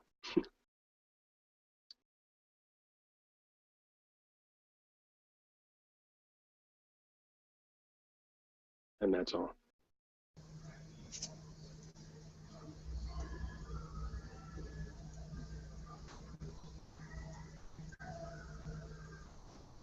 Oh, sorry. Jordan, I didn't realize I was muted. Oh. I guess the thing that surprised me as I was writing it was because Honoria takes place in like a farming community. That's where she's living now. And I based it off of my hometown, like BC. So I was familiar with everything like snow fence. And after I wrote it, and then people are reading it, and they're like, wow, I never knew that much about farms. And people are telling me, they're like, well, what's a snow fence? And do people really drive four-wheelers around instead of cars? So I was surprised by that, since I guess I took that kind of lifestyle for granted.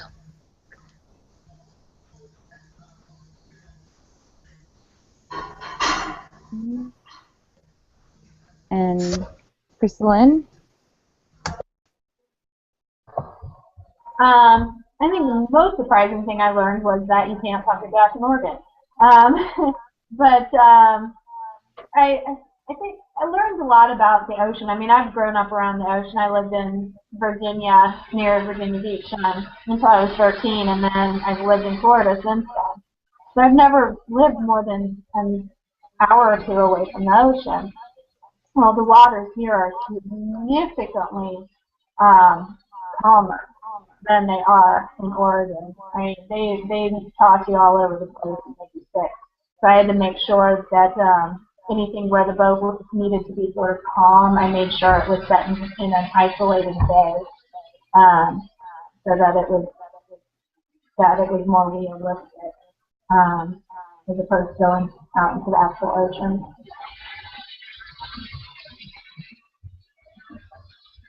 Mara?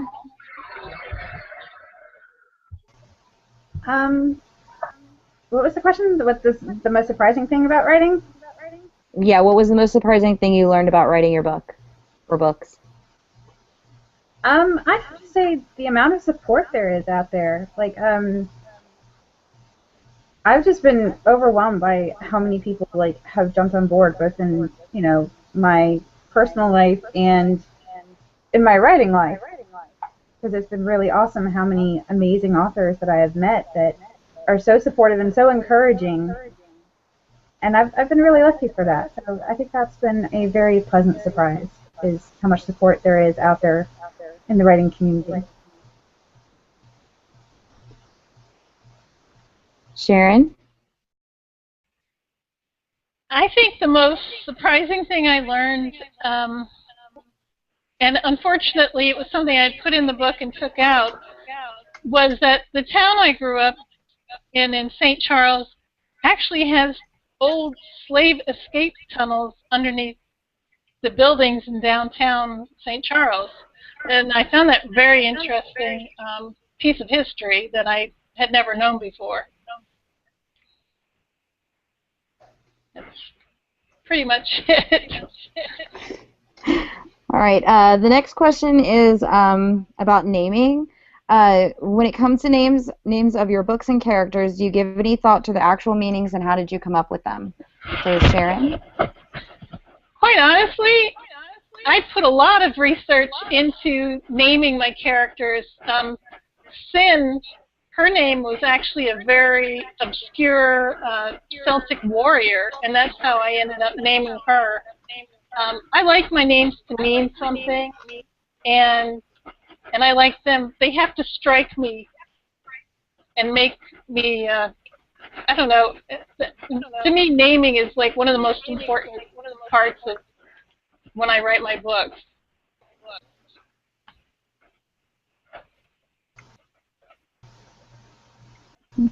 Mara?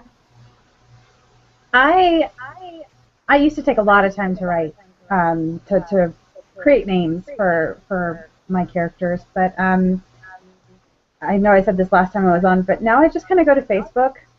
With my fantasy series, their names all mean something, and there was a lot behind it, and a lot of research that went into it, probably too much. But with Alter of Reality, it's very modern, so there's not any fantasy elements. It's more sci-fi dystopian, and so if I had trouble coming up with a character name, I'd just go to social media and be like, hey guys, want to name a character? And sometimes I even have contests to have fans win the chance to name a character in the books, and they name it after themselves. I try not to do mean things to that character.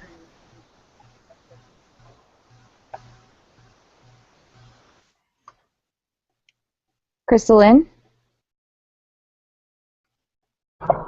A lot of my characters, they either come directly from Ireland, or they have, parents or grandparents that came from Ireland. So I spent a lot of time researching Irish names. My main character, Eileen, her is a very Irish name. The love interest, his name comes directly from the movie The Secret of Ronan Nish. The little girl's brother is named Jamie. Although, because of their accent, it sounds a little bit like Jamie. And then the grandmother, who is called Bee in the book, she comes directly from Ireland. I don't remember if I put her name in the book or not. I know I had it in there at some point. But her name is, C is actually short for Aoife, but it's very difficult to pronounce. And so I didn't know that if anybody would actually be able to pronounce that just by looking at it. So I gave her the nickname. And if I ever write a book where her name is important, I'll have to make sure to tell people how to pronounce it. Because it's like Eva, but with a softer V, Aoife. But I think it's just a beautiful name.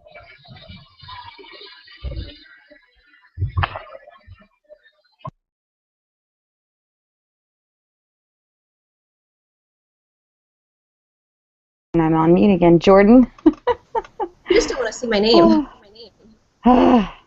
So for my names, usually I get them out of a baby name book. But for Escape from Witchwood Hollow, Albertine and Honoria are both names of my great-great-grandmothers because I was doing my family research, my genealogy, and I came across those names, and I thought they were both very beautiful. So I have them in the acknowledgments, and I thank them for the use of their names.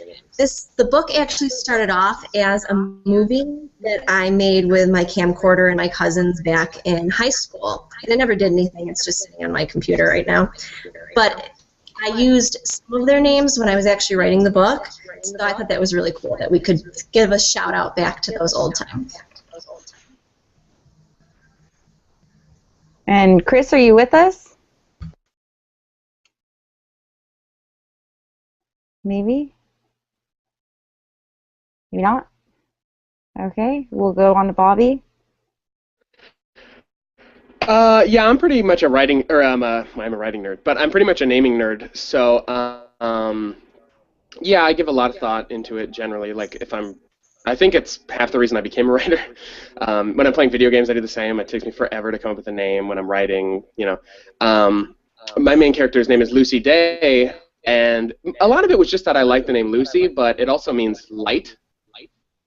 And she's a very upbeat character, and that's kind of part of her shtick, is that despite all this death and this Grim Reaper that's after her, she kind of maintains a pretty up personality. So the lightness of her name, it's for me. It's not really for anyone else, but it helps me get into writing. There's a character who is kind of a trickster, and his name is Puck. I mean, I wasn't really trying very hard with that one, but sometimes it's not rocket science, but yeah, no, I take forever to do names, and they mean a lot to me, and they get me excited to write. So. Okay. The next question is actually from Krystal Wade, and she wants to know what is the most difficult part of writing a story. And Bobby, we'll start with you. The most difficult part of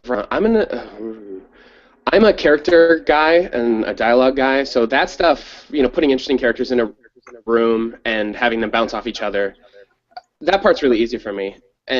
But the plot, sometimes I have a hard time with. Not like I'll get a cool idea for a plot, but I'm talking about like in the middle of the book when you're like wrist deep in some plotting issue and you're trying to. That stuff is probably the hardest part for me. I have a tendency to write where I just try to tell myself the story, so I don't like to plot too much in advance. And so sometimes you get these great, like, where you discover something wonderful about your story, and that's fun. But sometimes you completely get lost because you didn't have a plan. So there's upsides and downsides, but that's the hardest part for me, is the planning and the plotting. Jordan? I always love writing and editing because I feel like that's such a game. So I'm going to say that the hardest part are actually going to be after the book comes out and you find someone that didn't like the story. Because then, for a second you're like, oh, should I have changed it for them? But then you're like, no, that was how the story was supposed to go. That was how the story guided you.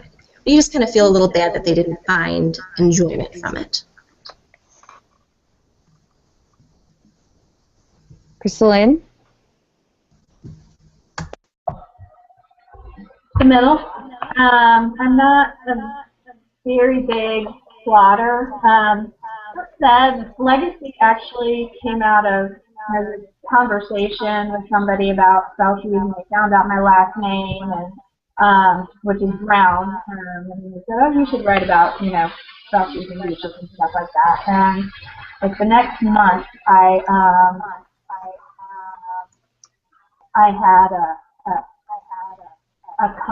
entered a contest with my writing group of creating a synopsis. So I came up with a synopsis involving spell-cheese.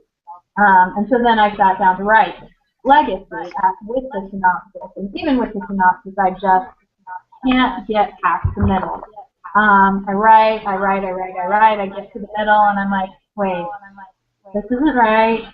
This character will do this, and I need to add this in, and I need to bring this forward. So about halfway through every novel, I end up going back to the beginning and starting over. And then once I do that, I can get through it. But it's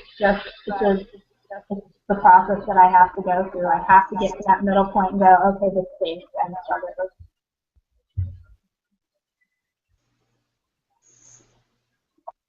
And Mara? I take the middle point too. I'm an impatient writer, so when I get to the middle point or a point where there has to be like a lot of world building, I tend to want to blow things up. That's kind of a big temptation for me because I'm like, okay, I know that this big thing is about to happen, so can I just blow something up to move this along so that, you know, and sometimes that's how actual explosions happen in my books. I'm not gonna lie. But yeah, that midpoint, and I agree with what Jordan said too about after you put it out. I haven't had any real like negative reviews yet, but I'm getting in reviews for Alter of Reality right now while I'm working on the sequel, and I just ended up like reworking the entire second book based on one person's feedback. So I was like, that's a really good idea, and it works, and you know, so I need to stop reading reviews, I think, but. Yeah, that's the hardest part. Yeah. And Sharon? I think for me, the hardest part is writing the parts between the big action sequences. I guess the middle, like everyone else does, you get to a point where everything is moving along, and then it's starting to slow down, and you're like, what am I going to do next? And I try to plot things out before I go, but it's they tend to kind of, the stories kind of want to get away from me, and I think that's the hardest part, is keeping it on track and keeping myself going in the direction that I had originally seen the story going, because what I think is going to be great because it's going off in a different direction doesn't always turn out to be that way. So it's trying to stay on one track and not get distracted.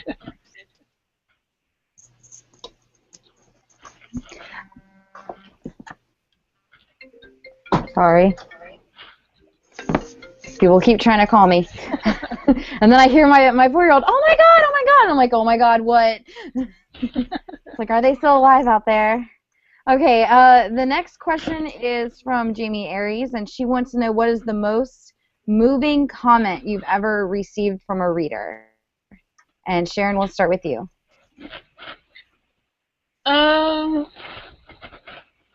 don't know. I've had a lot of great reviews that just, you know, they really love the character. They, you know, they related to her in some ways, her anger and her issues that she had.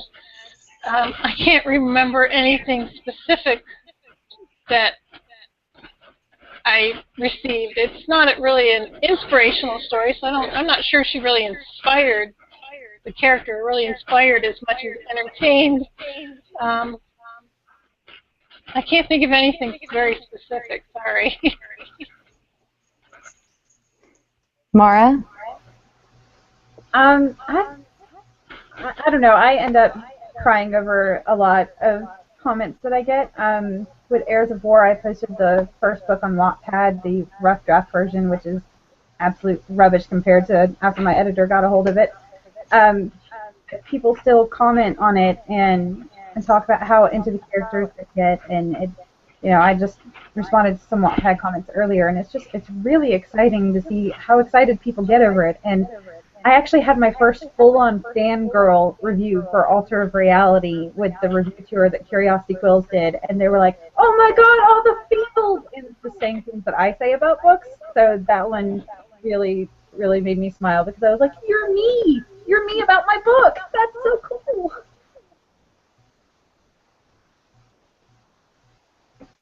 Krystal? I guess it would probably be, I had a teacher last year, I think, contact me,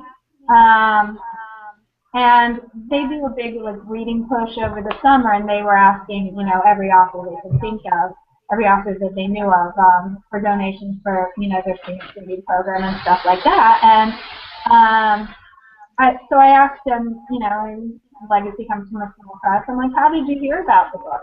And so I just found it, you know, interesting hearing this tale of how, you know, a girl had brought the book to school, and and had spread it around, and some other kids had liked it. And so I think that meant more to me than anything. Just, you know, that some middle school kids had gotten hold of it and, you know, told others about it and said, hey, read this is really cool. So much so that the teacher contacted me and wanted me to be part of their reading program.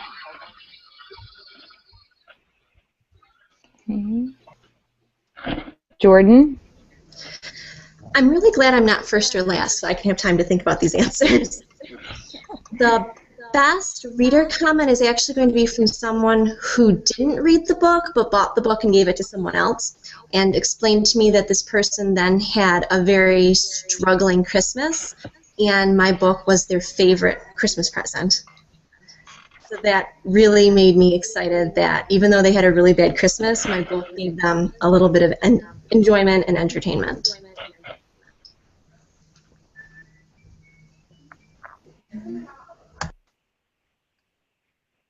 And Bobby?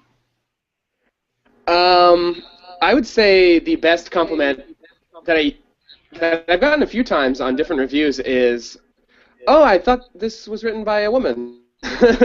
And so that's always kind of a nice compliment.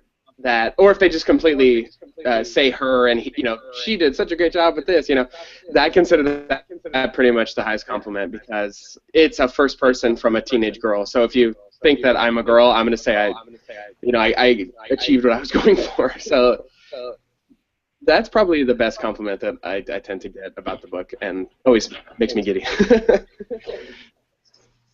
We did that with, there's a middle grade book out that I think the third one's coming out sometime this year, and it's called, what's it called? The School of Good and Evil. And it's set in the perspective of two little girls. And the author's name is like some off-the-wall thing that I couldn't pronounce if I tried. And me and my 10-year-old, we were like halfway through that before we realized that the author was a guy. And it just, that's awesome. It's not something you would think. The other authors, you know, we were talking about The Fifth Wave and how horrendously the one romance, when he gets into the romance, just destroyed it completely. And you know, that's kind of what you perceive to be, you know, a female character written from, you know, a guy's you know, writing it. And people, you know, like your book and The School of Good and Evil, when they do it and, you know, you do it in such a good way, it's astounding that it's done right. But yet we don't do the same thing when a woman writes from a guy's point of view.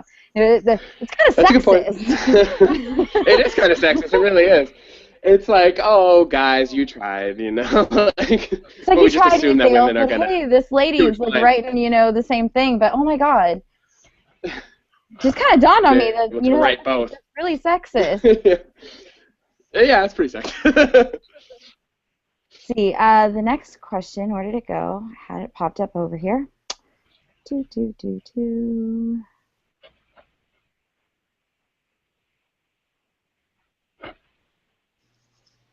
Okay, do you work with an outline or do you just write? And we'll start with you, Bobby. Usually I just write. I almost always have the ending because I feel like the ending is kind of the conceit of the book, like what you're saying about whatever you're saying or whatever you're talking about is usually in the ending, like, oh, this is bad, this is good, this is how people should be, or whatever. And so I tend to almost always have the ending first. Now, beyond that, it really depends on the story. Like I've written a couple books where, you know, it was about a more complex plot, and those I had to do a little bit more of an outline, because when you fly by the seat of your pants, it just explodes on itself, and it's horrible. Dead Girl, I pretty much wrote. I knew the end, and I knew what she was and her problem, and I just kind of ran with it, and that was really easy actually for that book. The sequel to Dead Girl, which I finished and is actually at my publisher right now, was a lot more of a complex story. So that one I used Gryffindor. I don't know if you guys ever used that to write, but you can kind of break everything down by chapter and scenes. And that one I pretty much broke it down in the beginning and then went down and wrote every scene in order. And it's, you know, it's a little less fun because you don't get to hear the story, but it's probably more coherent. So that's probably a good thing.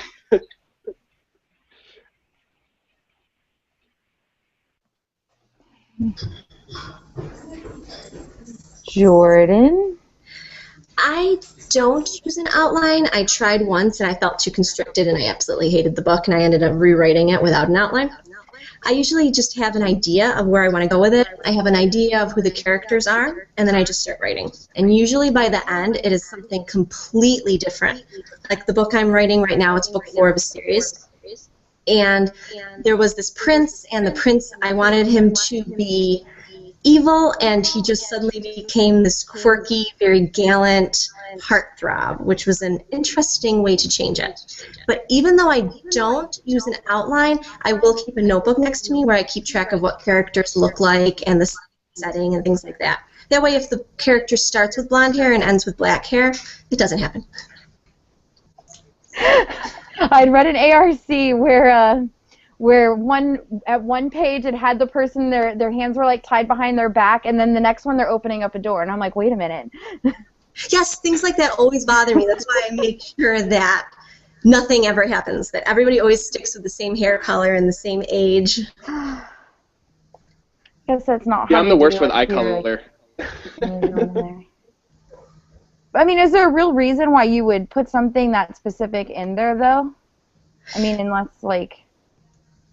Usually in the beginning, because I love being extra specific with the characters, I like to really explain what they look like and paint that picture. So then in the beginning, suddenly they had blue eyes, and then toward the end, if it plays in, then they'll have, hopefully, blue eyes again. But I do tend to become descriptive. Krystal?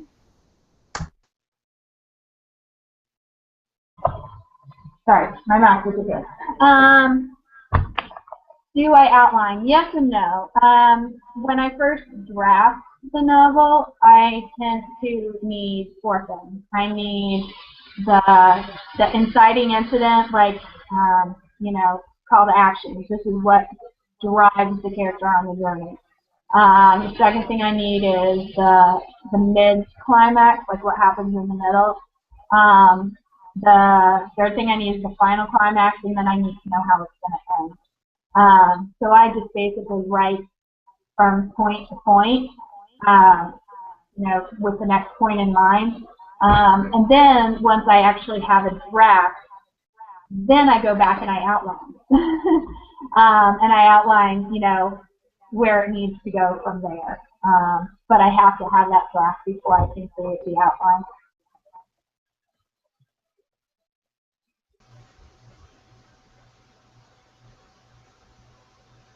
I'm writing down the questions now so they can't disappear.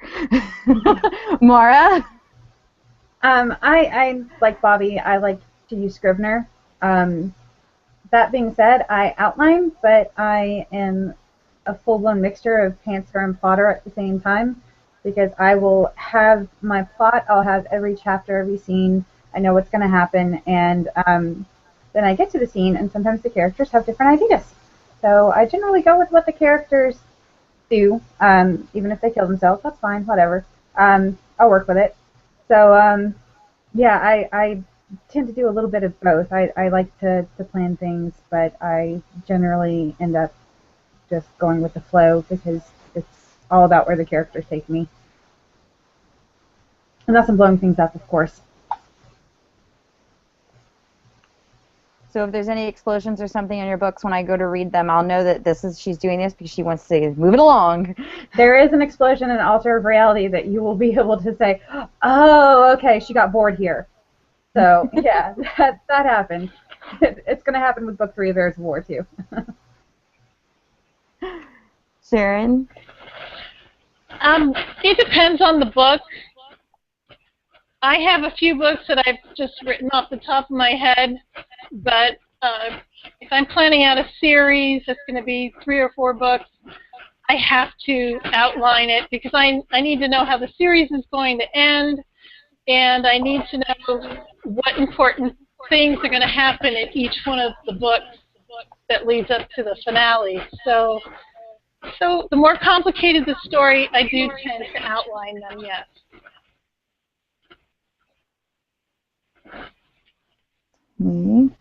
The next question is one I've actually haven't heard before. Do you have any issues with word usage, like using words that people may not understand or like they'd have to look up or something? Or do you try to use words that everybody would understand? I like to throw in a few words that are not your everyday words because I like reading those, even if it's a word I've never heard before. I like having to look up and learning new words, but I try not to do too much of that because I think it alienates your readers if they feel that you're writing above them, or it makes you. I've come across books where it just made them feel, like they were trying too hard to sound smart, I guess, is how I felt when I was reading them, because it was just such an elevated use of obscure words, basically. And I don't want to have to look up every other word, but I do like having a certain amount of variety of words in there that make you stop and think.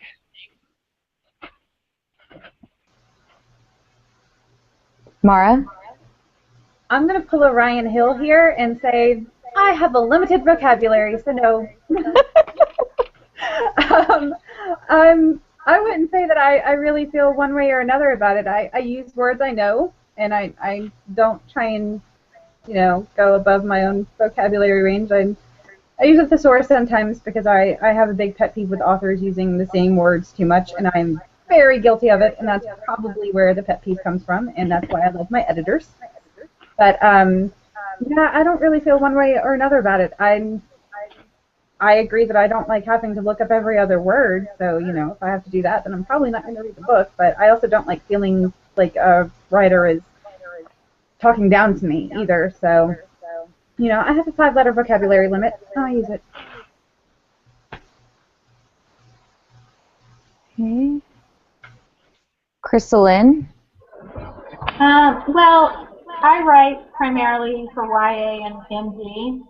And my characters, they are not walking dictionaries like the kids in Dawson's Creek. They just don't talk like that. So, no, not so much. One of my upper YA novels, the main character is very intelligent, but even she doesn't use like 50 cent words because she doesn't like to stand out. She wants to blend in as much as possible, so she kind of keeps herself in that way. So no, I don't really.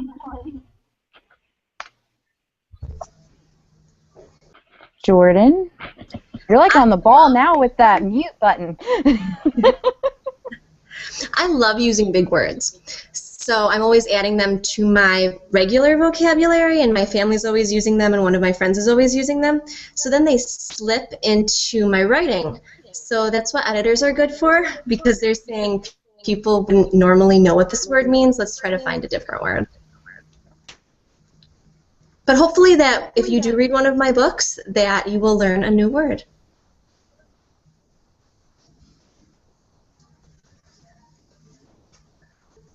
And Bobby?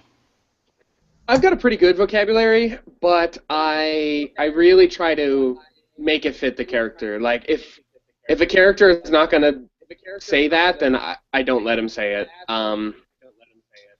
And most people, even people with good vocabularies, don't necessarily use them when they're speaking.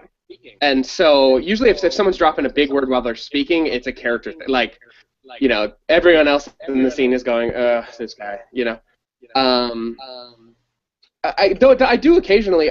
I come from the Stephen King kind of school of thought, which is don't use a big word when a little word will do just fine.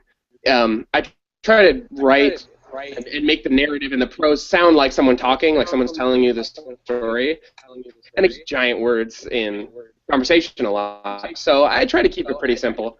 But I am a word nerd, so if there's something that's perfect and it's a little obscure, I'll use it just because it's perfect. So that's what I would say. Do any of you think that you would ever get or decide to write a book where you would have to come up with your own language? We'll just start with you, Bobby. Well, I am a big Star Trek fan. I'm not like, I don't have a costume and I don't know Klingon or anything, but I really respect that dedication, like creating Elven or creating Klingon, or I think it's fantastic. I have no aptitude for it. I would never be able to have or write or catalog. Plus, I don't really have a linguistics background, and most of those guys who made those linguists. Like, he wrote Lord of the Rings just so he could make a language, like, because he knew it had to have a shared past or whatever. And then Klingon was actually written by like 3 linguists, so I wouldn't even try, honestly. I think I would just mess it up. Jordan? I actually did create a language for a book series that I wrote a couple years ago, so if I haven't done anything, it's just sitting on my computer. It's outrageously long and complex. So maybe someday I'll try to get that one published. Now I feel kind of bad because VC said about, the linguists, and I'm definitely not a linguist, so I'm not even sure how that language came out. But it was fun making it. I would definitely do it again. Krystal? I would not. I am not that skilled. The closest I come is making up words, either using actual Latin words or creating something, a word here and there, like name titles and stuff from existing Latin words, and then bending them around a little bit. But that's the closest I come. Mara? I actually thought about it with Heirs of War. I came really close, and I realized, like BC mentioned, I am not a linguist, and I didn't know the first thing about it, and I even toyed with using straight Gaelic, and tried learning that language, and realized I'm not very good at learning Gaelic. So I just kind of did some mashups and created my own words here and there with Gaelic inspirations, but they speak English, and I will probably always stick to English. Sharon? I actually did create not a whole language, but I had a series based on an old order of wizards, and I did make up some phrases that were based in Latin for them to use, because I wanted them to have their own language to use amongst themselves.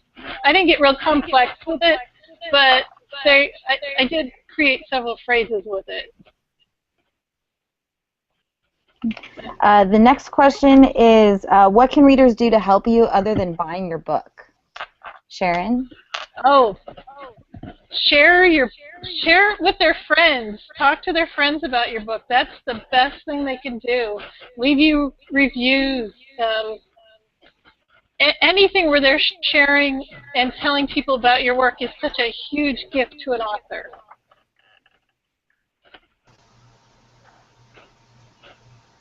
Mara? Tell us. I'm going to go with what Sharon said, and tell us if you loved it. Tell us what you loved about it, because I'm not going to lie, I totally fangirl over my characters. That's why I write about them, because I am a huge fan of them, and I get excited about their stories. If I was writing about characters I hated about, no one would want to read it. So if you love my characters, tell me you love my characters. Let's fangirl together. That will make my day and make me happy. And there's all kinds of social media forms where you can do that. Twitter, Facebook, Wattpad, do it all.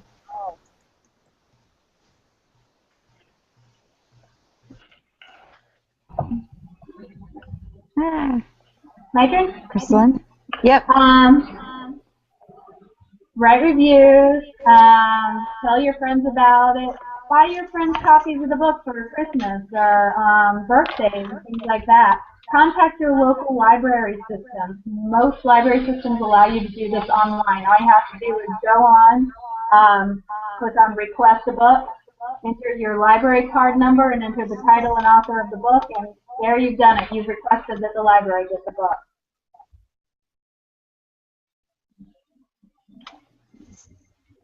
Jordan? I love Krystal's answer. That was perfect.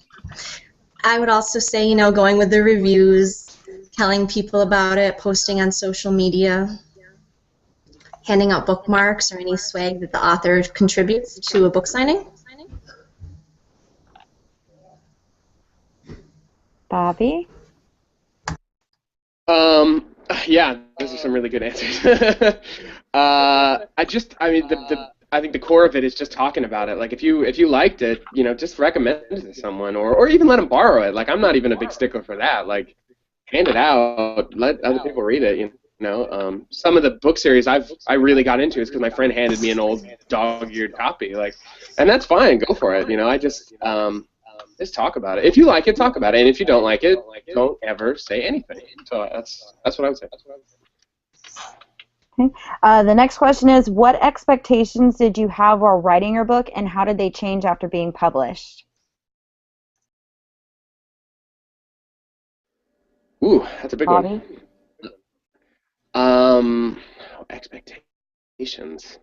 I mean, I think, no matter how, naive the thought is, I think everyone at even some far corner of their mind, they want to write the book and then, become Stephen King and have an island and fly away forever. And not that I had that, it's in the back of your head and you're always like, oh, this is going to be great, And just the amount of marketing you have to do, even with a traditional publisher, on your own, that was kind of surprising to me. Like, I knew you had to market, certainly, but the entire workload, I mean, they say, you should spend most of your time marketing, which that kind of surprised me, honestly. I would say that was the biggest. Jordan? Marketing really got me too. I didn't realize how much time and everything that went into marketing, like what Bobby said.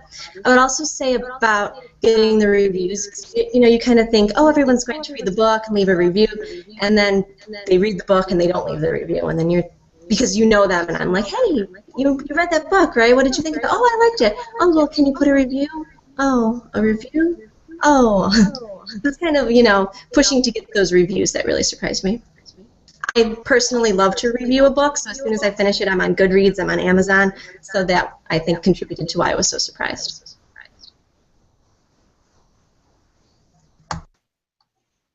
Krystal Wade?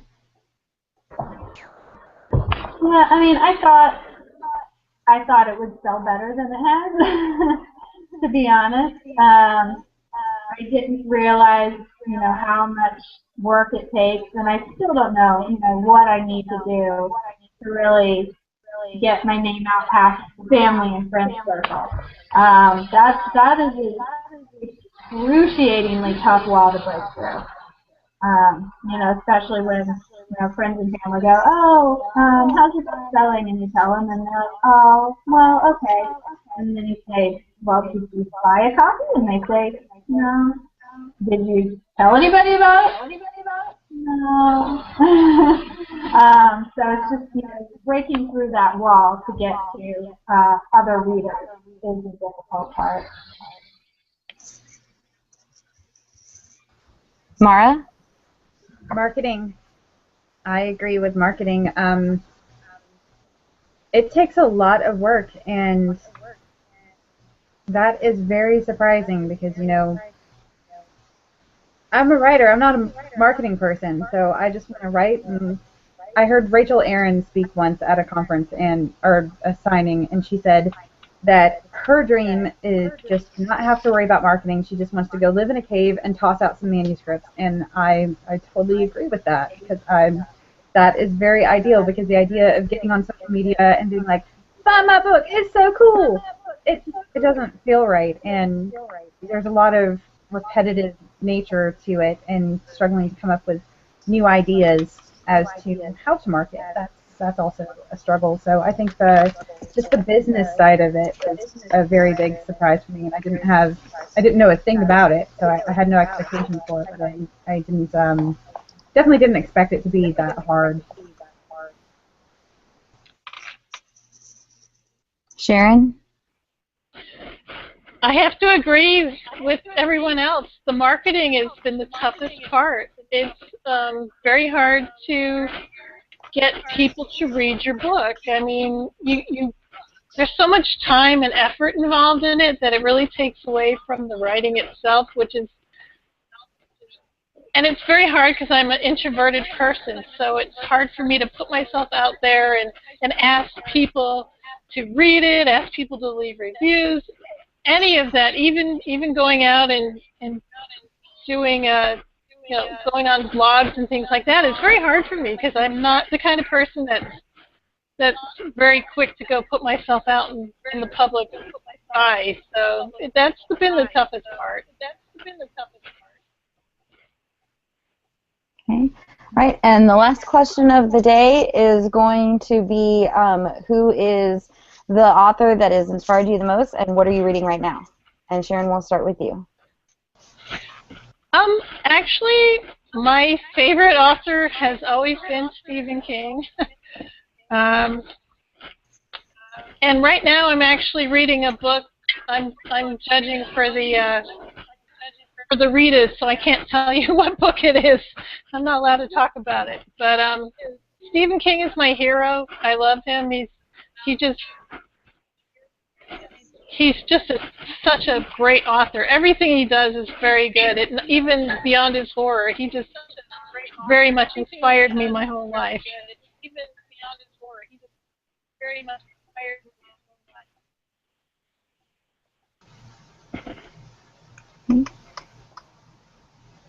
And Mara?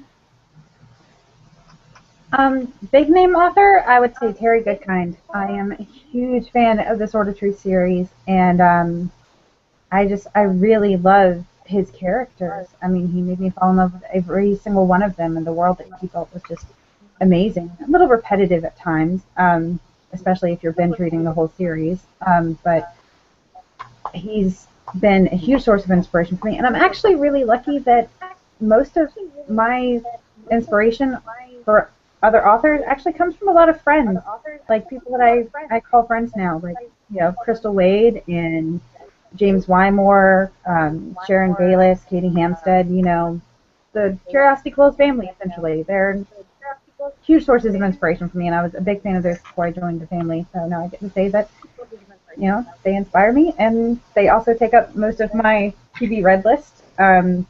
Right now I am reading Dead Man's Drive by Michael Panush and getting ready to read Watch Me Burn by Sharon Bayless. And if you look at mine, I don't know if you can see it, but yeah, if you scroll through my TV read list, Curiosity Quills, Curiosity Quills, Curiosity Quills, Curiosity Quills. It's all so. Oh, and Divergent. Divergent was the last one on there. I still haven't read that yet. Shame on you. I know, it's on there, it's on there. I saw the movie, and I was very confused by the movie. I mean, and then there was Theo James, which, Jamie and I keep fighting over, because he's mine. But, it was an interesting movie, but I'm sure the book is probably better.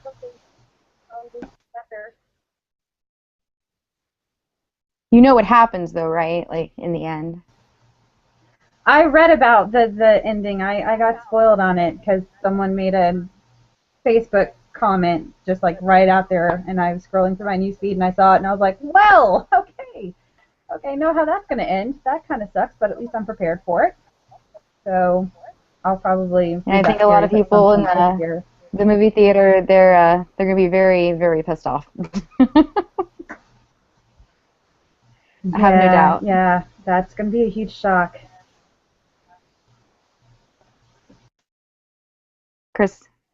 Lynn? My favorite author is Maggie Stiefvater. I just absolutely love the grasp she has on how to construct a phrase and how to tell details about characters and just what she does in her writing and the way everything flows together. A conversation with her is actually how I started writing, how I started plotting out Legacy. And I am currently reading Blue Lily, Lily Blue, which is the third book in her Raven cycle.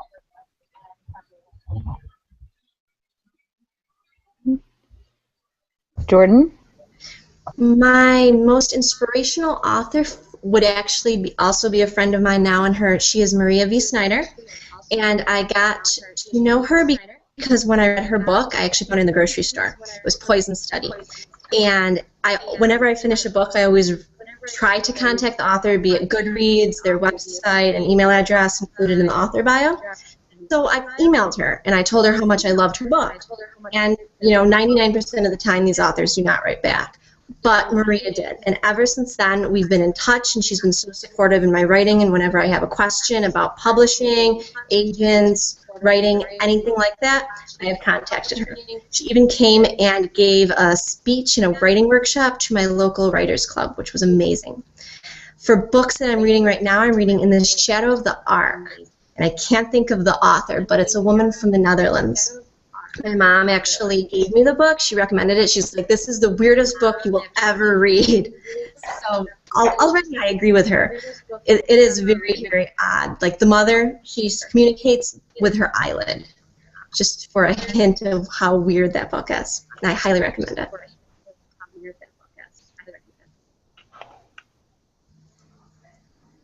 And Bobby? I'm going to have to chime in as well with Stephen King being my favorite author / role model.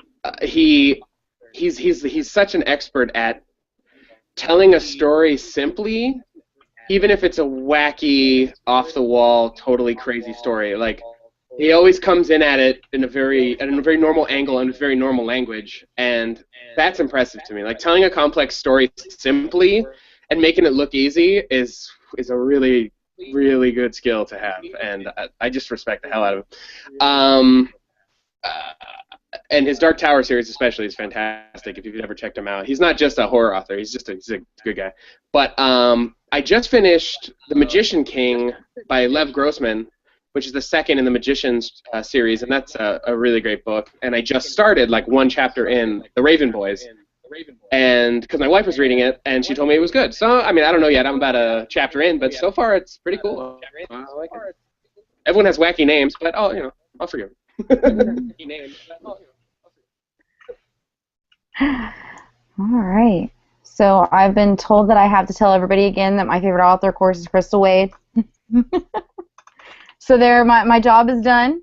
And if anybody wants to know, at this current moment, I am just starting A Court of Thorn and Roses by Sarah J. Maas. I so cannot wait to finish that. And guys, thank you so much for coming on. All of these books, including the ones that you guys saw earlier, will all be up for review the week of March 22nd. I had to go look it up. I forgot. So that week is Nothing But Curiosity Quills Week for the teen books. And the giveaway, I'm going to post the link to the event here.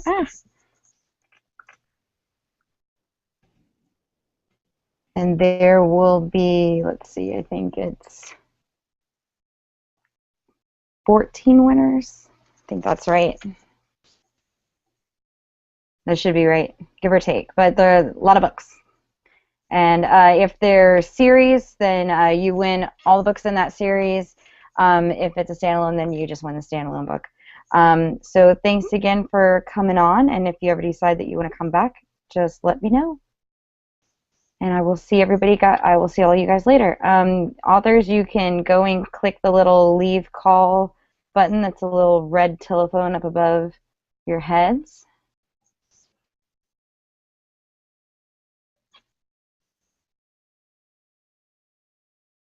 Or you can just close the window too. That works too. And thank you guys for watching. And join us next week, where we have more Curiosity Quill authors. If my computer decides to work here. It's doing something really wonky. Okay, let's try that again. You, of course, can find all the events on my group as well as my Facebook page. Next week, which is the 28th at 4 p.m., we will have 3 authors coming on: Matthew Cox, Katie Teller, and Ann M. Noser. All of, again, Curiosity Quills. These are all new adult books. You can check those out on the group event and the page event. There's pictures. They've been posting all their covers and stuff on there. And the week after that, which is March 7th, you can also check out the adult authors of Curiosity Quills, and that'll be J.P. Sloan, Randy Atwood, Gustavo Florentine, Matthew Cox, Sharon Bayless, James Waymore, and Darren Kennedy. And after that, we're going into a special weekday event, which Jane Yolen will be gracing us with her presence finally. We've had to reschedule a few times, but that's okay. We're still here. So we'll catch you guys later, and make sure that you join the giveaway, and I will catch you guys next week.